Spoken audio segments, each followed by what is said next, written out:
Liris Chica, mystery lover ni Donnie Pangilinan, tukoy na?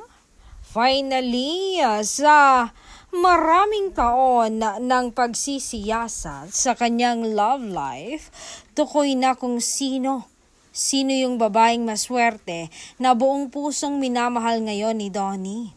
Ang daming pinagpilian ng mga netizens kung sino nga ba, napa-ABCD pa sila.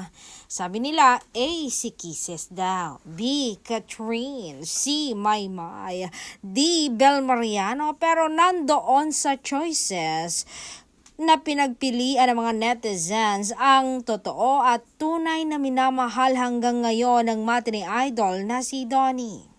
Ang letter D na si Bel Mariano.